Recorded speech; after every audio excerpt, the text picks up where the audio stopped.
Support for The Middle comes from you and from the Pritzker Military Museum and Library, preserving the story of the citizen soldier and connecting military history to the decisions citizens and leaders face today.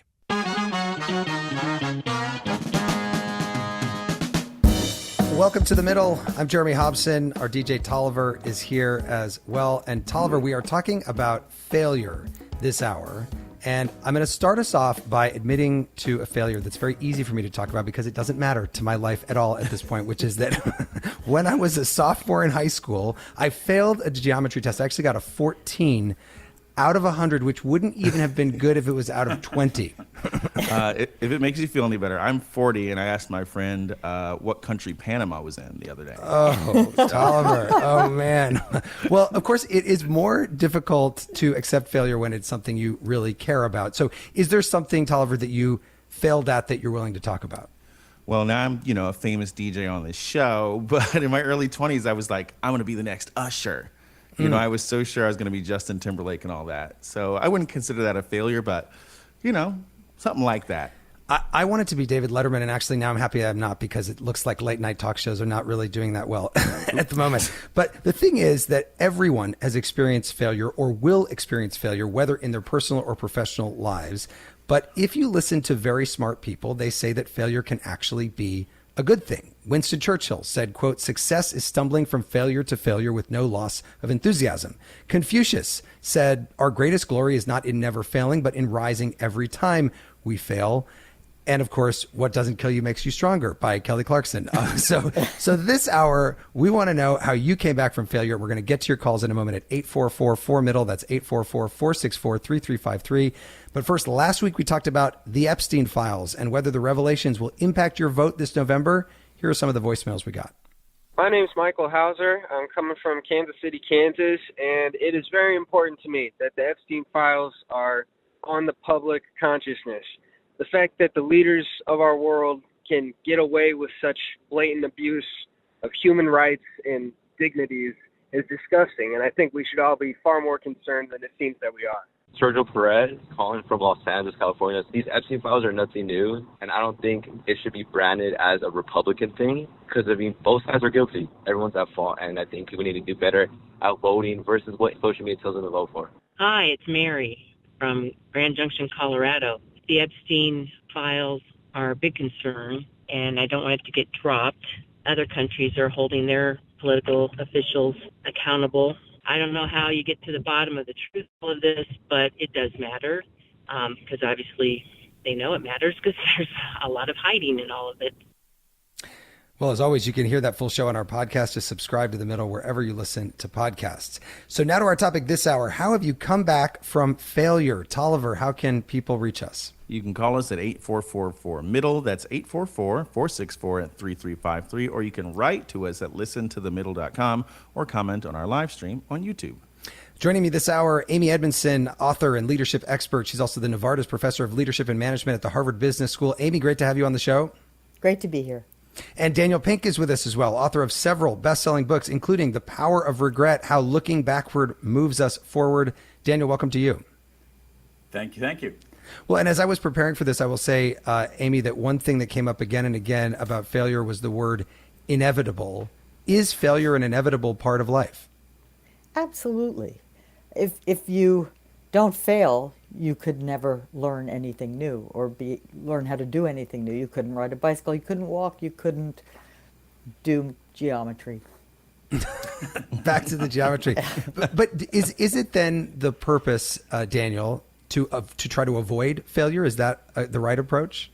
It depends. It depends on what kind of failure. I mean, Amy has her own taxonomy of failure. It depends on what kind of failure. So there are failures, there are mistakes that we make that are stupid that we should try to avoid. But there are other things where actually failure is an option because it suggests that we're doing something at the edge of our competence. It's something that's worthwhile, and if we end up not succeeding, then we can extract lessons from that. Do we have to admit failure, Amy? Is that something you should do when you fail? There's also, I would say, the Trump model of never admitting failure, even when you do things that end up being a screw up. Well, there's really two potential audiences for admitting failure. One is to yourself, and the other is to other people. And I think we have to admit failure to both, but it does start with admitting it to yourself. If you develop a habit to just always look away or always assume someone else did it, or it was outside your control, it was someone else's fault, you didn't fail, the situation was a bad setup, then you're setting yourself up not to learn. So I think it's absolutely important to admit failure, to take a good look at it and figure out what it's teaching you. To take a good look at it. But Daniel Pink, I've seen that you've said ignoring regret is a really bad idea because they're not going to learn. These are leaders. But wallowing in it is in some ways an even worse idea because it hobbles you. Explain that.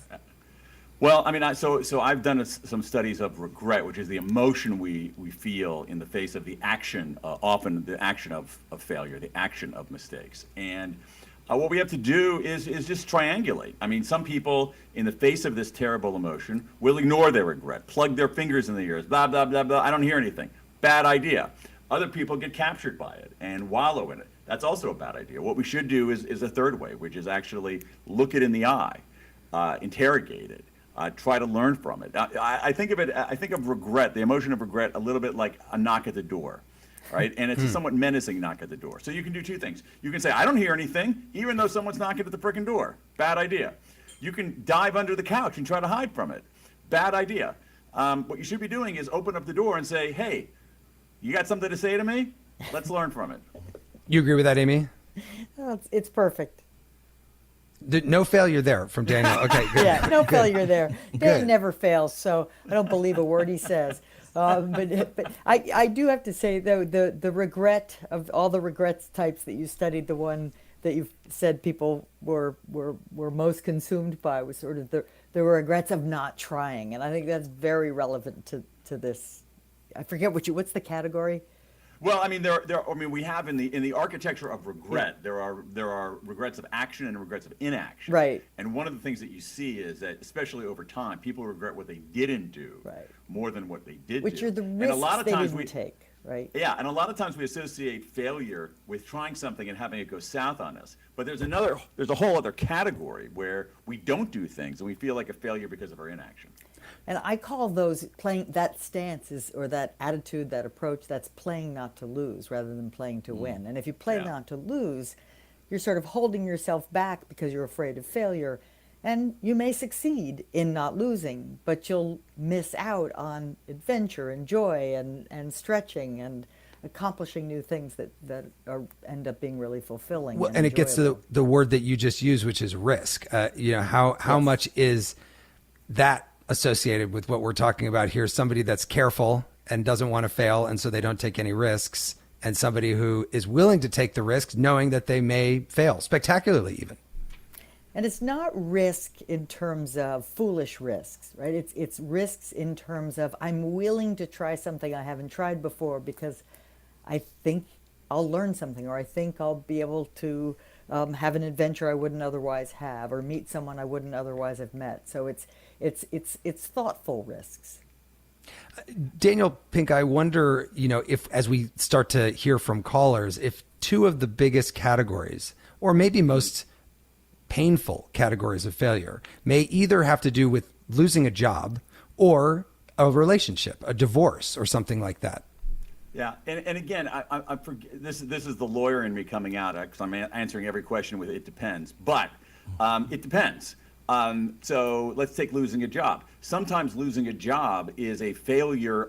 You have agency over that, and it's a failure because of your own lack of work ethic, your own lack of being attuned to what was really going on. Other times it's just that the company's in a downdraft and they have to get rid of people. So with failure, also with regret, you have to think about do you actually have agency?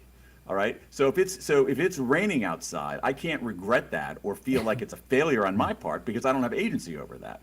But if I see that it's raining outside and I go outside without an umbrella, I have agency over that. And that is a failure. The things about relationships are actually very, very interesting because there's a big difference between action and inaction. what you have in when I studied regret is huge numbers of regrets of people who drifted apart from someone they cared about and didn't reach out until it was, and sometimes it was too late.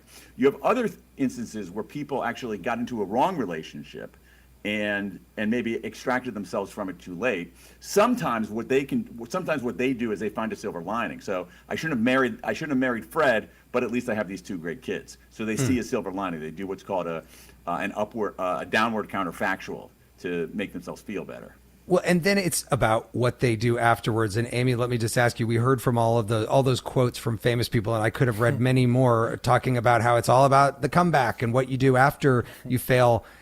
Explain that. Why is it about how you respond to failure that really matters?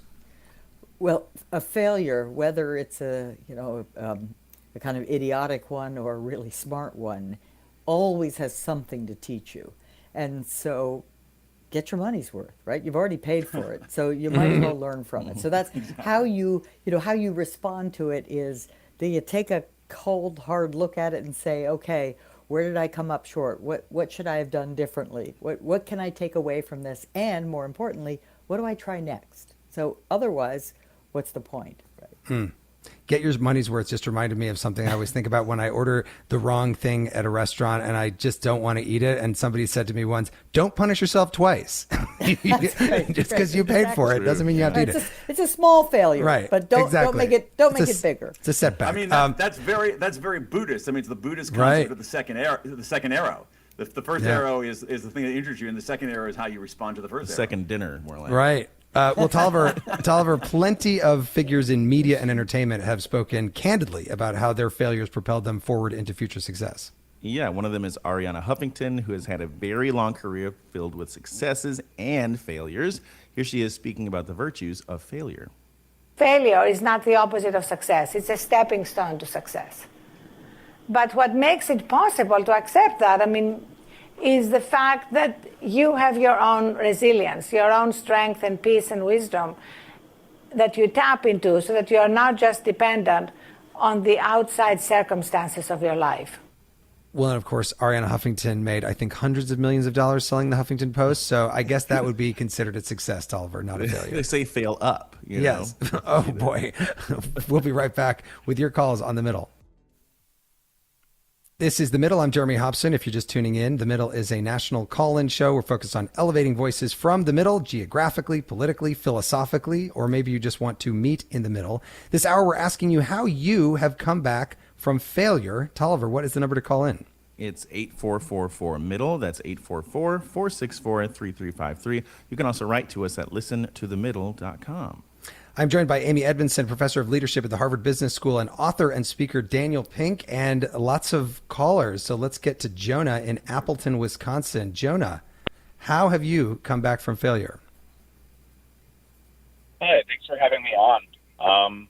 Well, I had to learn about failure in middle school and high school because I had undiagnosed ADHD, and I did not understand why I couldn't remember what the teachers were saying, to the point where I would just tell teachers ahead of time that I had a hearing issue because I truly was like, why can't I remember what they said?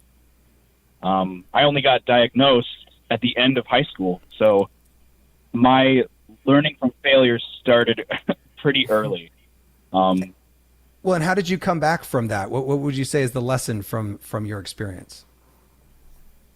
The lesson would be tell your kids that it's not only okay to ask questions, it's like cool and smart. Like teenagers really need to know that it's a smart thing to ask questions. Just to go to your teachers and be like, hey, I know you're busy, but I'm really having a hard time remembering what you said. It's not you. I don't know what it is with me. But do you have 10 minutes at lunch, after school? That 10-minute chunk for me, with my math teachers especially, was very, very important and taught me never to be embarrassed to ask questions. And it's a skill that I use every day. Yeah, a great point, Jonah. Thank you so much for that. Daniel Pink, what do you think about that? It is a real lesson for everybody just to ask questions, and that is a way to get beyond failure. Yes, but it's not only on the individual. Like, we're putting a lot of the onus on the person, and the situation matters here too. And Amy has done decades of work on a concept called psychological safety, which is you have to, for students to be able to ask questions, or for kids to be able to ask questions in their family life, or for employees to be able to ask questions in their organization. There has to be a measure of psychological safety that says, hey, we're not going to demonize you for making mistakes. We're not going to demonize you for asking questions. And so it's a delicate dance between the onus on the individual, but also the context and the situation and the environment that they're in. Mm-hmm. Amy, you want to weigh in there? Yeah, I love how Jonah put it, which was you shouldn't be afraid to ask questions. And really what he learned was you shouldn't be afraid to ask for help, and you should ask for it quickly. And Daniel is right. It is easier to do that if the environment, if the teacher, if the principals have said, we absolutely want you to reach out. When you're struggling, ask for help. We have resources, right? So setting the stage in that way ahead of time can help make that happen for people. Let's go to Beth in Manchester, New Hampshire. Beth, what about you? How have you come back from failure? Well, for me, I've learned that being willing to step up and take responsibility is huge. And that willingness comes from a place of not feeling that I'm bad or wrong. There's no judgment. It's just a willingness to look and to see where I can be responsible for what may have happened. Yeah. Is there something that you're thinking of specifically, Beth? Can you give us an example? Recently, I was doing some work for a client, and I failed to do it correctly and had to go back and rework it. And I stepped up. I contacted the partner that I was working with and told him what had happened and explained, let him know that I was responsible for it, and that here's what I'm going to do to correct it, and here's what I'm putting in to ensure that it doesn't happen going forward. So it really is, like, for me, I think of it as stepping out on a vista and looking to see, oh, I can be responsible for this. I can be responsible for that. And just being with it rather than making myself wrong. Beth, thank you very much for that. Daniel Pink, you're nodding along as she's talking. Yeah, I mean, it's a very wise approach to these kinds of dilemmas in life, and particularly at the level of even how she analyzed it. I mean, we all make mistakes, and you can say, I did a stupid thing, or you could say, I'm a bad person. I mean, shame, the feeling of shame is, I'm a bad person. That can be very, very debilitating. But if you just say, I did a bad thing, there was this one action was a mistake, this one action doesn't define me fully, it's just a moment in my life, not the full measure of my life, that is very psychologically healthy. The other thing that we have some evidence of this, I'm thinking of studies in like consumer behavior, where if you have a problem with a company, with a vendor, with a supplier, with a retailer, and you complain, and they fix it for you, you actually like them more than you did before the problem. But they're also, I think, in my experience, unlikely to admit it when they did mess up. They don't, maybe for legal reasons, they don't want to say it.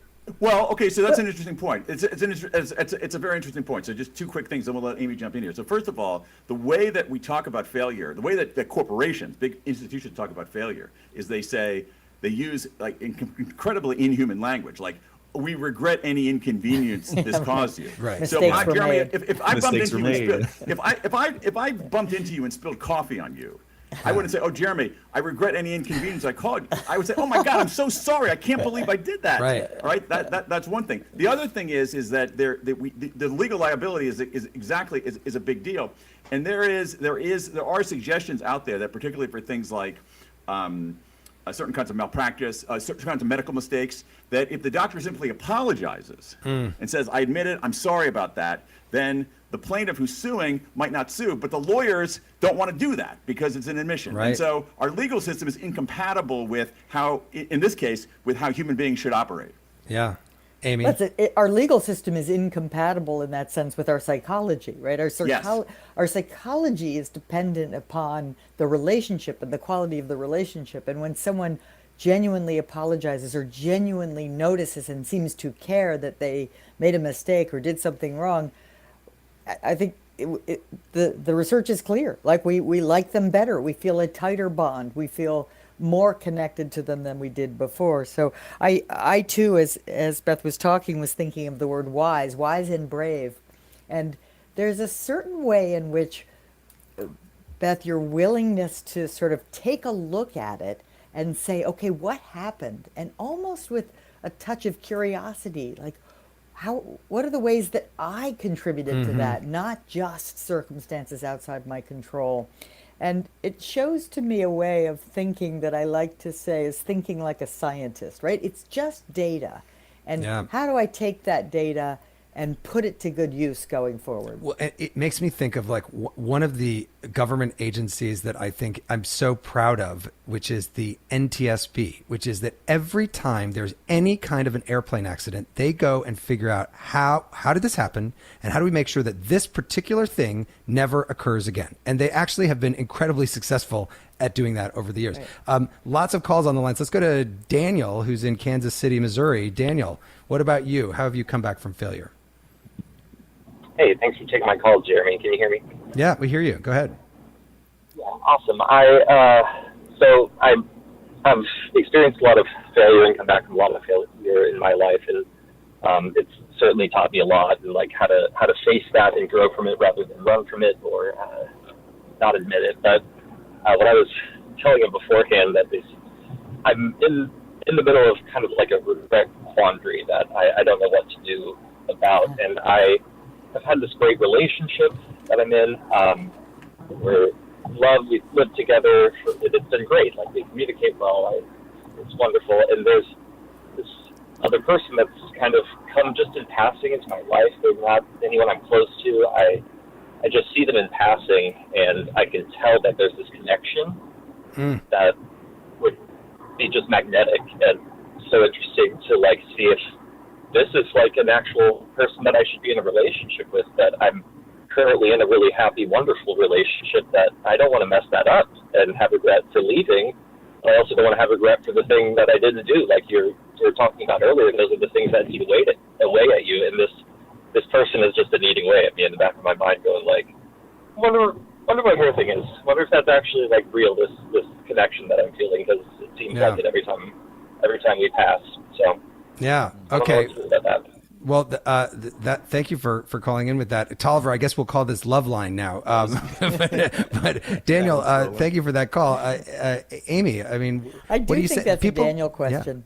Yeah. Okay, yes, because of regret, because Daniel's a regret expert. Well, I mean, I have my namesake calling in from the exactly. Midwest. Yeah. Here's the thing. Okay, so I'm going to give my fellow Daniel, this piece of advice, which is to do a little bit of self-distancing.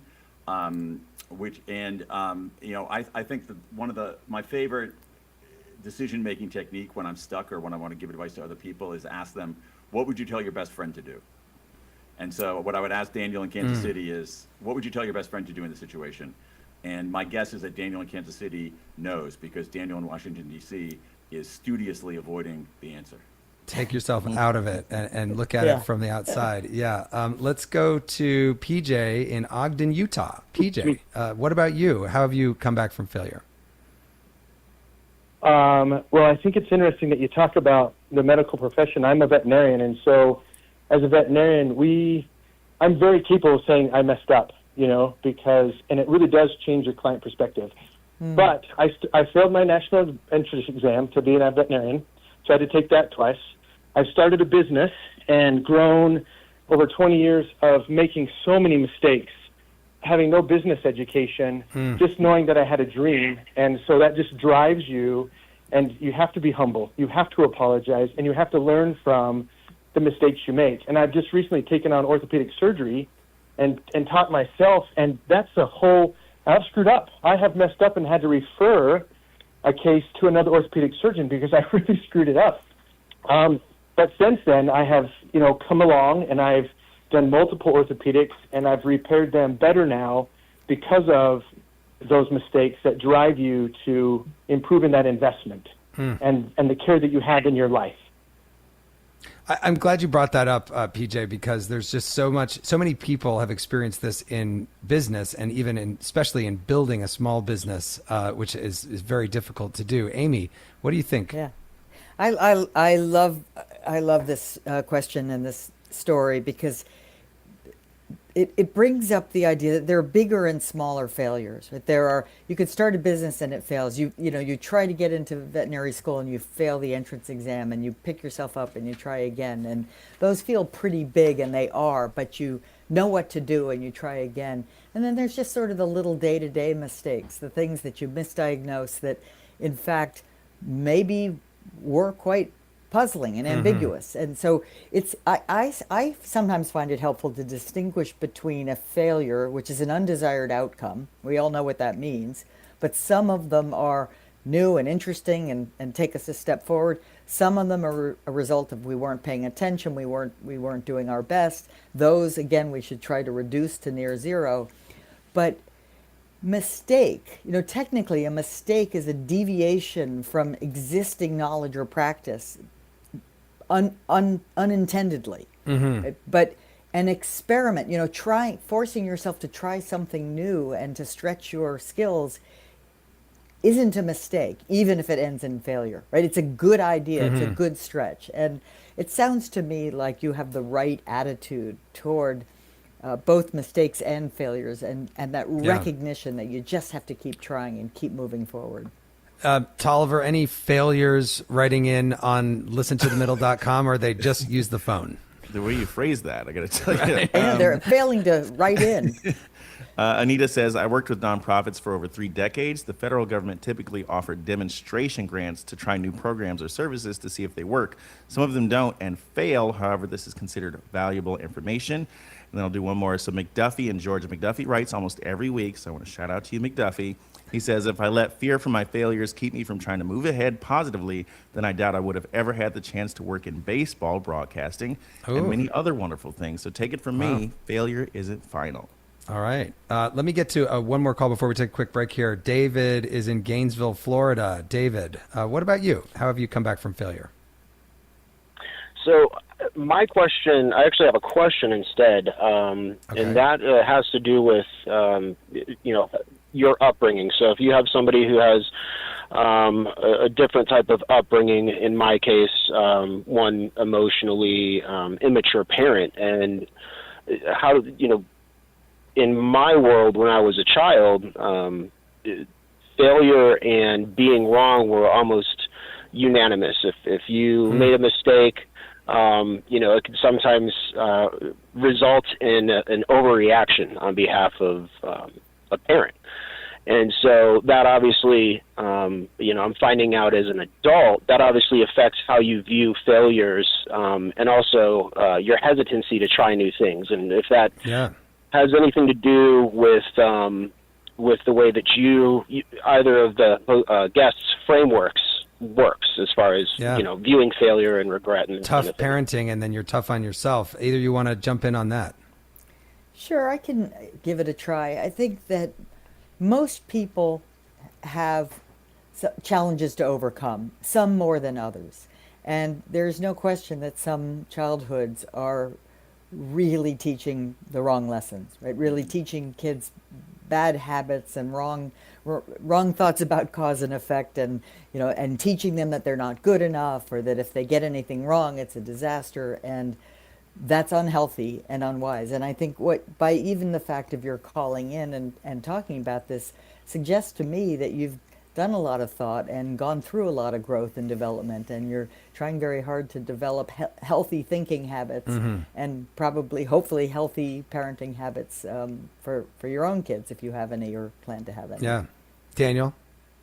I agree with that completely. I mean, there is old advice for both for bosses and for parents is don't be the boss or the parent you had, be the boss or the parent you should have had. And so, be the parent you should have had. And also just, there's a large body of research on what's called self-compassion, which is treating yourself with kindness rather than contempt, not treating yourself better than anybody else, but not treating yourself worse than anybody else. And we know that that is actually more effective than lacerating self-criticism and even patting yourself on the back with self-esteem. The way I've heard it is give yourself some grace. I'm giving myself some grace over this. Okay. Tolliver, I always wonder when I see people who do tricks on their skateboards or their skis, how many times they've failed and how much it must have hurt when they did. But a lot of athletes have talked about failure in the context of sports. Yeah, and also in the context of selling shoes. Listen to this 1997 Nike commercial featuring Michael Jordan. I've missed more than 9,000 shots in my career. I've lost almost 300 games. 26 times I've been trusted to take the game-winning shot and missed. I've failed over and over and over again in my life. And that is why I succeed. If I had a nickel for every shot that I missed in basketball, I might be as rich as Michael Jordan. You see, I thought you were great at basketball this whole time. No, I lasted 3 weeks in high school basketball, and then I realized it was not for me. We'll be right back with your calls coming up on The Middle. This is The Middle. I'm Jeremy Hobson. This hour, we're asking you how you've come back from failure in your life. I'm joined by author and speaker Daniel Pink and Amy Edmondson, a professor of leadership at the Harvard Business School. You can call us at 844-4MIDDLE. That's 844-464-3353. You can find us at listentothemiddle.com. Let's go back to the phones. And Julia in Lancaster, Pennsylvania. Julia, what about you? Go ahead. Hi. You can hear me all right? Yep, we hear you. Go ahead. So I'm currently in college, and I'm returning to college. I dropped out a few years ago, and part of the reason for that is because I haven't been very studious in my life, sitting down and doing the work myself, not just being taught it in a classroom. Mm-hmm.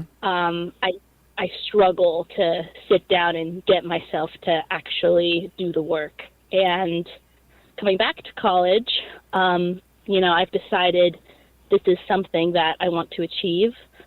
And so when I sit down, I'm actively kind of fighting that urge to stop. And it's still something I'm struggling with. But you think you can do it this time? Yeah, I'm taking it slow. I'm going part-time. And yeah, I just specifically the process of it. I just notice in my mindset, I'll notice thoughts pop up, and I will walk away from the book, right? Yeah. But maybe the next day or even the next week, I'll come back to it with a little bit more clarity about how my mind works and what's happening internally, if that makes sense. Yeah. Well, yes, it does. And thank you. And I'm happy that you're giving it another chance. I think that's really great. Julia, thank you very much for that.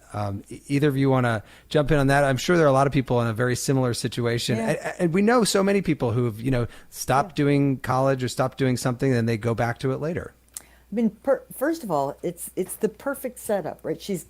Julia's got a goal, and she's aware of that goal, and this time she wants to reach that goal, and she's aware that she's failed at it before. And Julia, you're being so self-aware about noticing yourself, getting bored or walking away from the book or finding it hard, and not wanting to do something hard, and then realizing, no, I do want to do something hard, and go back to it. Just keep on trying, keep on. And I think the more you do that, the longer the study periods will be, and the shorter the, forced breaks will be. And you'll build those muscles. You'll get stronger and stronger, and you'll get closer and closer to achieving that goal. Yeah.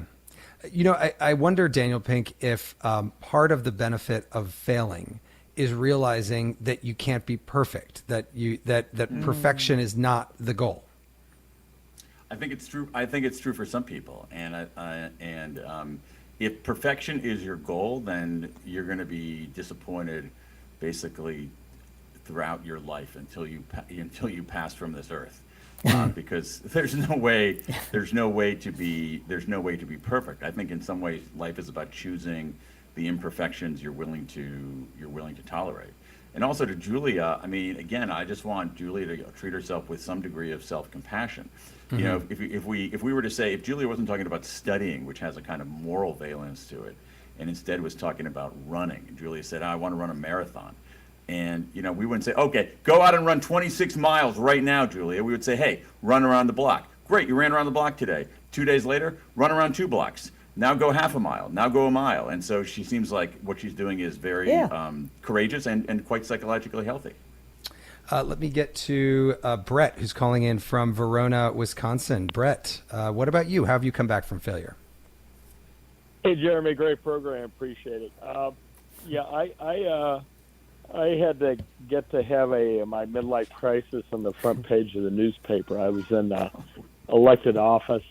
And, of course, you know, with the Internet, a lie can get around the world before the truth gets its socks on. And, you know, one of the things that I found was, you know, you got to hunker down, you know, when you're taking the missiles, but you just got to, you know, get up and dust off and start putting one foot in front of the other again. So it's just, but, you know, with social media out there, all these kids are just getting, you know, it's so much of their life, and I hate to see young kids taking their lives. You know, just remember you got your family, your friends, and keep on trucking. You know. Did you get back into elected office, or have you gone into a different career? Well, after I was set up by the local mayor, and he made false statements to the police. And, you know, I was crucified on the front of the newspapers for like, you know, a month until the stories came out. But I ran for governor then in Wisconsin. I got 51,300 votes. And I was running against, you know, a sitting governor who's backed by billionaires. And now we've got a wide open seat. So I'm giving it another run. You're we'll thinking see if about it it. turns out. But, well, right. I'm doing it. So it's like Yeah. I'm painting the side of my van right now. Don't fret, vote for Brett. So there we go. Okay, Brett, thank you for the call. Are you going to use? You want to use Jeremy's show to announce your candidacy? Yeah, Break a little news here? We need a last name, Brett. Well, right in the middle. It's Hulsey, Hulsey, but there we go. Don't get me confused with Brett Favre. No, right, exactly. If people were Googling Brett from Wisconsin, they might have done that. But you know, that brings up. Either of you, the idea of somebody who's in the public eye and makes a mistake or fails in some way and then has to deal with the ramifications from people who don't even know that person personally. I mean, this does go back to what Daniel was talking about before, which is the best strategy in terms of what really does impress people and influence people is to own it, is to apologize for it, is to say what you're planning to do next, and you know, come clean, be brave. And it's amazing to me how few people take advantage of the points that actually gives you. And you could hear the emotion in his voice there Sure. as he was talking as well. Let's get to Molly in Concord, New Hampshire. Molly, what about you? How have you come back from failure? Hi. So I am just getting out of a 9-year marriage, and you know, for the first time looking at, I think it's a big failure. I think one of your examples to really think, you know, you've made this choice of a partner that could be so wrong, you know, and that you could look at that in hindsight. But, you know, I felt like it's a new chapter, and I'm so happy to have fresh eyes that I'm looking at every new person that I meet with this new perspective of really understanding myself better, and enjoying the process of, you know, asking myself questions that really it's all about my own self-discovery, not necessarily about What kind of finding the questions right are you person. asking yourself, Molly? Yeah, it's really simple. How do I feel? How how do I react? What things come up as I'm encountering this scenario, and what that might say about what is underneath that. And so it really gives me such good information to think about things differently. Thank you for that call, Molly. And Daniel Pinka, it brings me to a question I had, which is, what kind of questions should people ask when they fail? Should they ask themselves when they fail to make sure that they are able to bounce back from it? I think one thing to really think about is how much of it is your responsibility. I don't want to let people off the hook, but I don't want people to feel a sense of blame for things that are about bad luck, about circumstance, and so forth. I think the two questions of what I would ask myself, one should ask themselves, in this particular case, or in any case, are, what lesson did I learn from this, and what am I going to do next? Okay, so you made a mistake because the you of 9 years ago married the wrong person. All right, so it's not the you of today. The you of today knows better, but the you of 9 years ago married the wrong person. What lesson did you learn from that bad decision, from that failure? And then also, what are you going to do about it next? And it could be that you look for someone who I don't know the facts of the situation, but you say, well, when I go out on a date or when I look for another partner, I'm going to look for somebody who is kind. I'm going to look for someone who asks questions. That you somehow derive that from your previous mistake. So, what lesson did I learn from this, and what am I going to do next? I think those are the two key questions in overcoming failure and moving forward from it. Yeah. Do you have anything that you want to add to that, Amy? Yes. So I love that those were Daniel's two questions, because my one question precedes his two, which is what happened. Right. So it's sometimes just important to take that moment to reflect on in a cool-eyed, clear-eyed, compassionate way what happened right before, because then you are better positioned to learn the lessons and to answer the most important question, which is what now. And I do think the what now also it's helpful to reconnect yourself with your real goals today. Like what are you hoping for? What would you like to have and make happen in your life? And focus on that, using the lessons of this failure, put it in quotes a little bit, because I agree, you can't have necessarily prevented this one, is what do you learn? What are you really trying to get for yourself now? Right. And what do you try next? I think we have time for one more caller. Let me go to Bo, who's in Arvada, Colorado. Hi, Bo. What about you? How have you come back from failure? Hi.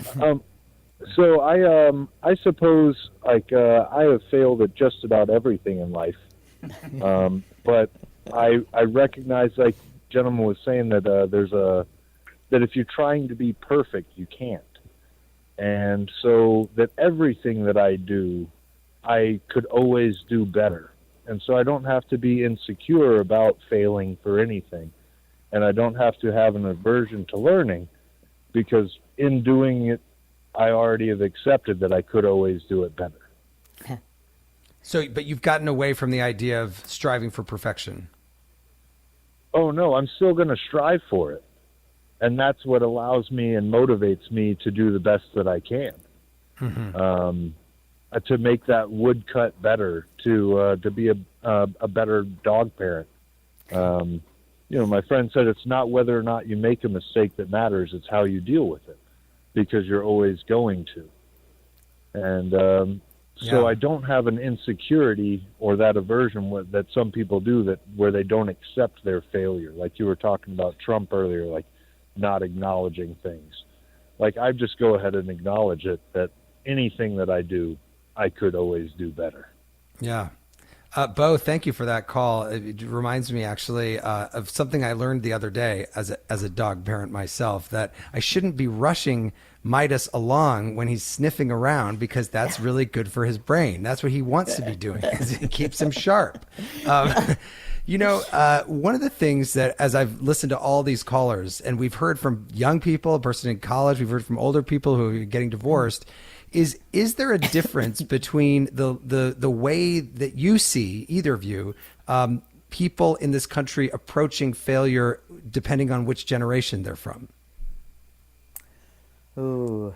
You're at Harvard, Amy, so are you Yeah, are the students there's some, I don't have systematic data on this, but there is some sense that younger people are erring on the side of more perfectionism. Right? And that may be social media induced, it may be something else, but there is a greater or less comfort being wrong, right? Less comfort making mistakes, more perfectionism, and perfectionism is such a recipe for pain and disappointment, and we really would like to spare them that. I learned long ago from this wonderful psychiatrist named Maxie Maltzby, who was a kind of just a great thinker about this stuff, that each and every one of us is a fallible human being, right? FHB, that's a given. The only question really is, are you okay with that, right? And if you're not okay with that, you're going to have an unhappier life than if you realize it's okay.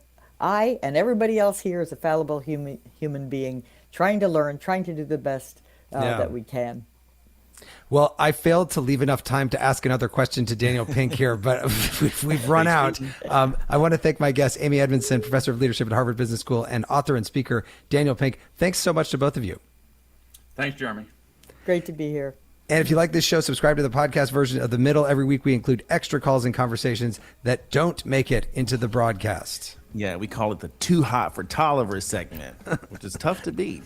You can subscribe to our newsletter at listentothemiddle.com or on Substack. The Middle is brought to you by Long Nook Media, distributed by Illinois Public Media in Urbana, Illinois, and produced by Harrison Patino, Danny Alexander, Sam Burmistaz, John Barth, Brandon Kondritz, and Marina Price. Our technical director is Steve Mork. I'm Jeremy Hobson, and I will talk to you next week.